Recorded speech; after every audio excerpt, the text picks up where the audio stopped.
যখনই গয়ার নাম শুনি তখনই আমাদের মনে আসে একটি পবিত্র দায়িত্ব, পূর্বপুরুষদের উদ্দেশ্যে পিণ্ডদান। প্রতি বছর পশ্চিমবঙ্গ সহ দেশের বিভিন্ন প্রান্ত থেকে হাজার হাজার পরিবার এই পবিত্র কাজে গয়া আসেন। কিন্তু প্রথমবার এলে বেশ কিছু প্রশ্ন স্বাভাবিকভাবেই মনে চলে আসে। কোথায় থাকব? পিণ্ডদানের ব্যবস্থা কিভাবে করব? কে সঠিকভাবে পথ দেখাবে? আজকের ভিডিওতে আমি আপনাদের এমন একটি জায়গা দেখাবো যেটা শুধু থাকার ব্যবস্থা নয়, পুরো গয়া সফরকে অনেকটাই সহজ করে দিতে পারে।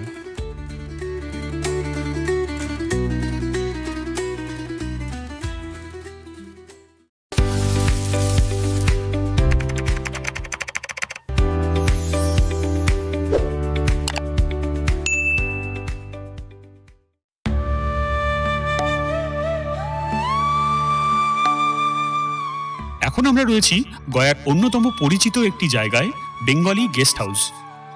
মজার বিষয় হলো, গয়ার অনেক অটো চালক বা স্থানীয় মানুষ বেঙ্গলি গেস্ট হাউস নাম শুনলেই ঠিক জায়গায় পৌঁছে দেন। স্টেশন থেকে এখানে আসতে অটো ভাড়া নেয় 150 টাকা। তবে আপনি শেয়ার অটো বা টোটোও পেয়ে যেতে পারেন। গেস্ট হাউসটি চাঁদ চৌরাহার একেবারে পাশেই অবস্থিত। দীর্ঘদিন ধরে বহু বাঙালি পরিবারের আস্থার জায়গা হিসেবে এটি পরিচিত হয়েছে। এখানে রয়েছে মোট 18টি ঘর, এসি এবং নন এসি দু ধরনেরই ব্যবস্থা আছে। তাই আপনার প্রয়োজন এবং বাজেট অনুযায়ী ঘর বেছে নেওয়ার সুযোগ রয়েছে। আরেকটি বড় সুবিধা হলো, এখানকার অনেক কর্মী বাংলা বোঝেন। নতুন শহরে বিশেষ করে যখন সঙ্গে বয়স্ক বাবা মা বা আত্মীয় থাকেন, তখন নিজের ভাষায় সহজে বলতে পারা সত্যিই অনেকটা স্বস্তি দেয়। প্রথমবার গয়া এলে শুধু থাকার জায়গা নয়, কোথায় কিভাবে যেতে হবে, কিভাবে পিণ্ডদানের প্রস্তুতি নেবেন, এই সব বিষয়েও এখান থেকে প্রয়োজনীয় দিক নির্দেশনা পাওয়া যায়।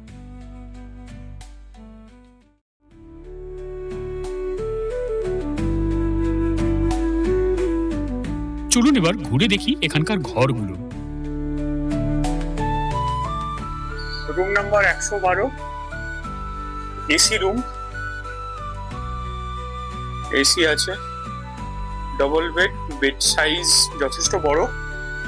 এখানে লাইটিং করা আছে, ফ্যানও আছে। এখানে একটা আয়না পাবেন, ছোট আয়না লাগানো আছে, গিজার আছে, কমোড আছে, একটা ছোট বেসিনও পাবেন। এই হচ্ছে রুম। এটা হলো 113 নম্বর ঘর। এটাও ডাবল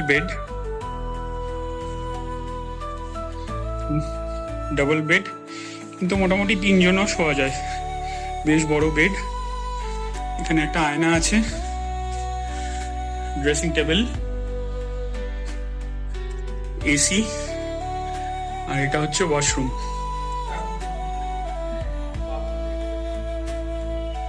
ওয়াশরুমে গিজার আছে, আয়না আছে, ওয়াশ বেসিন আছে, শাওয়ার আছে। রুম নাম্বার 114 দেখাচ্ছি এবার। এটাও একই রকমই, ডাবল বেড, বড় সড়ো বেশ। ফ্যান আছে, এখানে ড্রেসিং টেবিল, ড্রেসিং এর আয়না আছে, বাথরুমে যাওয়ার রাস্তা আছে।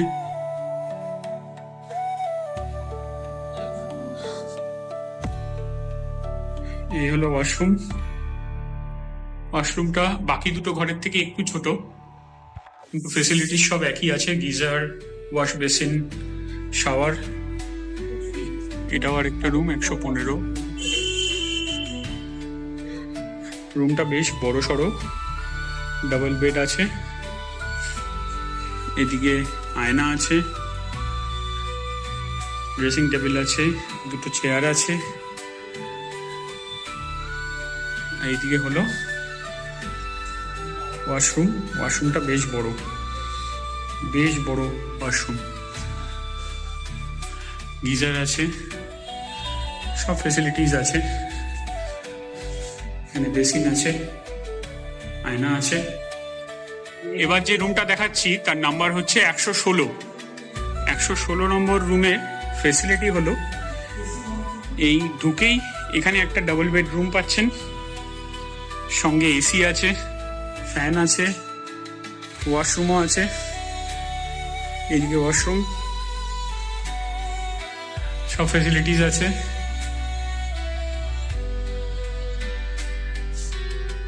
আর এই রুমের সঙ্গে অ্যাটাচড আরেকটা রুম, এখানে আরেকটা রুম আছে, এটাও ডাবল বেড,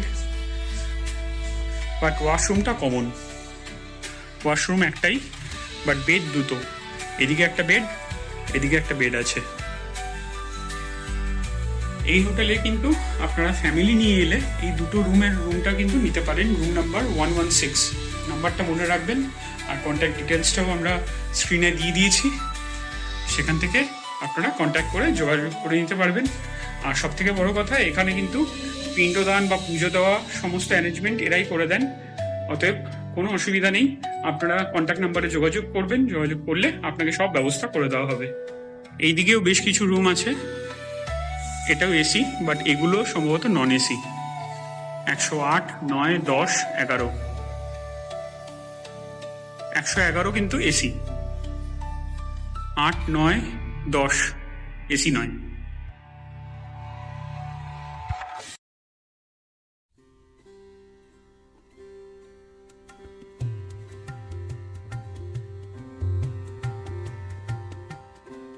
অনেকেরই সবচেয়ে বড় চিন্তা থাকে পিণ্ডদানের পুরো ব্যবস্থা কিভাবে হবে। এখানে পৌঁছানোর পর প্রথমে আপনার সঙ্গে আলোচনা করা হয়, তারপর আপনার প্রয়োজন অনুযায়ী পুরোহিতের সঙ্গে যোগাযোগ, প্রয়োজনীয় উপকরণ এবং আচার অনুষ্ঠানের প্রস্তুতিতে সহায়তা করা হয়।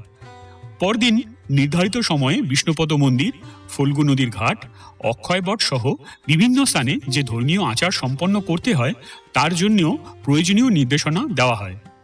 যারা প্রথমবার আসছেন তাদের জন্য এই ধরনের সমন্বিত সহায়তা পুরো প্রক্রিয়াটাকে অনেক সহজ করে দিতে পারে।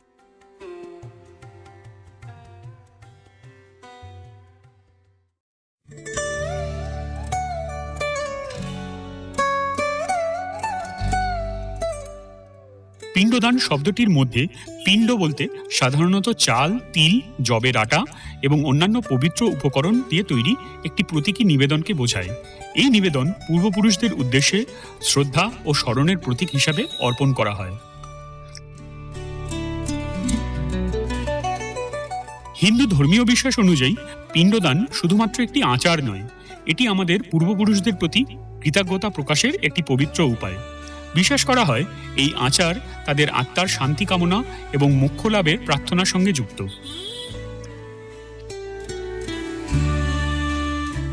হিন্দু দর্শনে একটি গুরুত্বপূর্ণ ধারণা হলো পিতৃঋণ, অর্থাৎ আমরা প্রত্যেকেই আমাদের বাবা মা এবং আমাদের পূর্বপুরুষদের কাছে এক ধরনের ঋণী, কারণ তাদের মাধ্যমেই আমরা এই জীবন, পরিবার, সংস্কৃতি এবং মূল্যবোধ পেয়েছি। পিণ্ডদান সেই কৃতজ্ঞতা প্রকাশের অন্যতম একটি ধর্মীয় উপায় বলে মনে করা হয়।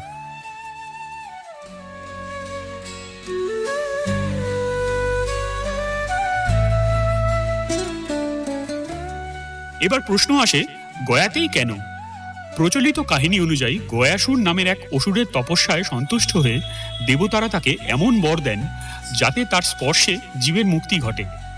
পরে ভগবান বিষ্ণু তার পদচিহ্ন দিয়ে গয়াসুরকে স্থির করেন, আর সেই স্থানেই আজকের বিষ্ণুপদ মন্দির। আবার রামায়ণ অনুসারে ভগবান রাম তার পিতা রাজা দশরথের উদ্দেশ্যে এখানেই পিণ্ডদান করেছিলেন। এই সব কারণেই গয়া হিন্দু ধর্মীয় বিশ্বাসে পিণ্ডদানের সর্বাধিক পবিত্র স্থানগুলির একটি হিসাবে বিবেচিত হয়।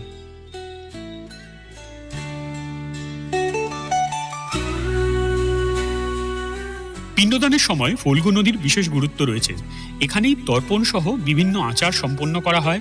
প্রচলিত বিশ্বাস অনুযায়ী এই নদীর সঙ্গে মা সীতার একটি বিখ্যাত কাহিনীও জড়িয়ে আছে, যা গয়ার মাহাত্ম্যকে আরও বিশেষ করে তুলেছে। গয়ার আরেকটি গুরুত্বপূর্ণ স্থান হল অক্ষয়বট। অক্ষয়, যার অর্থ এ ক্ষয় নেই। প্রচলিত বিশ্বাস বলে এই বৃক্ষের নিচে নিবেদন করা শ্রদ্ধা এবং প্রার্থনা চিরস্থায়ী ফল প্রদান করে।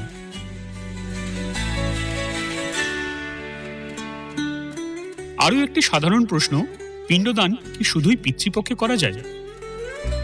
পিতৃপক্ষ অবশ্যই সবচেয়ে জনপ্রিয় সময়, তবে অনেক পরিবার সারা বছরই নিজেদের সুবিধে মতো শুভ দিন নির্বাচন করে গয়ায় এসে এই আচার সম্পন্ন করেন। নির্দিষ্ট তিথি বা পারিবারিক প্রথা অনুযায়ী সিদ্ধান্ত নেওয়ার জন্য অভিজ্ঞ পুরোহিতের সঙ্গে আগে থেকে পরামর্শ করাই সবচেয়ে ভালো। অনেকের মনে প্রশ্ন থাকে, পিণ্ডদান কে করতে পারেন? প্রচলিতভাবে পরিবারের জ্যেষ্ঠ পুত্র বা নিকট আত্মীয় এই আচার সম্পন্ন করেন, তবে বর্তমানে অনেক পরিবারে পারিবারিক রীতি এবং পুরোহিতের পরামর্শ অনুযায়ী অন্যান্য সদস্য, এমনকি মহিলারাও এই আচার পালন করেন। তাই এই বিষয়ে নিজের পারিবারিক প্রথা এবং পুরোহিতের নির্দেশনাই অনুসরণ করা উচিত। পিণ্ডদান সম্পন্ন হওয়ার পরে সাধারণত অনেক পরিবার নিরামিষ আহার করেন, কিছুক্ষণ বিশ্রাম নেন এবং সময় থাকলে বোধ গয়াটাও ঘুরে আসেন। এখানে যে বিষয়গুলি বলা হলো সেগুলি হিন্দু ধর্মীয় শাস্ত্র, প্রচলিত বিশ্বাস এবং গয়ার ঐতিহ্যের ওপরেই ভিত্তি করে। বিভিন্ন পরিবার, সম্প্রদায় এবং পুরোহিতের রীতি কিছু কিছু ক্ষেত্রে ভিন্ন হতেই পারে, তাই আপনার পারিবারিক প্রথা অনুযায়ী সিদ্ধান্ত নেওয়াই শ্রেয়।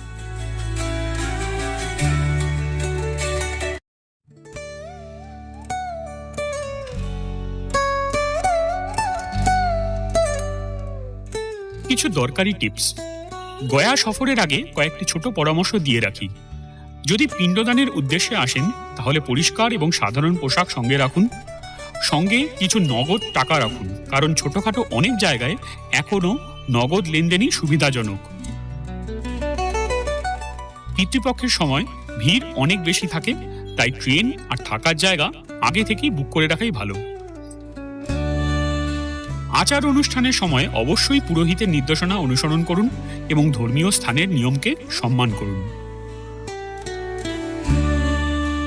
আর যদি হাতে থাকে একটু সময়, তাহলে মাত্র 10-15 কিলোমিটার দূরের বোধগয়া ঘুরে দেখতে একদম ভুলবেন না। সব মিলিয়ে গয়ায় প্রথমবার এলে সবচেয়ে গুরুত্বপূর্ণ বিষয় হল সঠিক পরিকল্পনা এবং নির্ভরযোগ্য সহযোগিতা। বেঙ্গলি গেস্ট হাউস শুধুমাত্র থাকার জায়গা নয়, অনেক ভ্রমণ পিপাসু মানুষের জন্য এটি গয়া সফরের একটি সুবিধাজনক ভিত্তি, যেখানে থাকার পাশাপাশি পিণ্ডদান, নিরামিষ খাবার এবং স্থানীয় দিক নির্দেশনার মতো বিষয়েও সহায়তা পাওয়া যায়।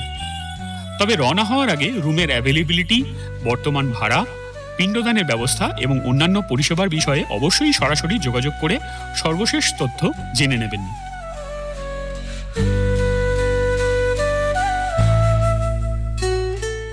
গয়ায় আসা শুধু একটি ধর্মীয় অনুষ্ঠান সম্পন্ন করা নয়, এটি আমাদের পূর্বপুরুষদের প্রতি শ্রদ্ধা, কৃতজ্ঞতা এবং পারিবারিক ঐতিহ্যের সঙ্গে এক গভীর আত্মিক সংযোগের যাত্রা। আশা করি এই ভিডিওটি আপনাদের গয়া সফরের পরিকল্পনায় কিছুটা হলেও সাহায্য করবে। যদি ভিডিওটি ভালো লাগে এবং উপকারে আসে, তাহলে অবশ্যই পরিবারের অন্য সদস্যদের সঙ্গে শেয়ার করুন। হয়তো তাদের গয়া সফরের প্রস্তুতিতেও এটি কাজে লেগে যেতে পারে। আর গয়া বা বোধগয়া নিয়ে আপনার কোনো প্রশ্ন থাকলে কমেন্টে জানাতে পারেন, আমি আমার অভিজ্ঞতা থেকে উত্তর দেওয়ার চেষ্টা করব। আজ এ পর্যন্তই, আবার দেখা হবে নতুন কোনো ভ্রমণের গল্প নিয়ে। ভালো থাকবেন।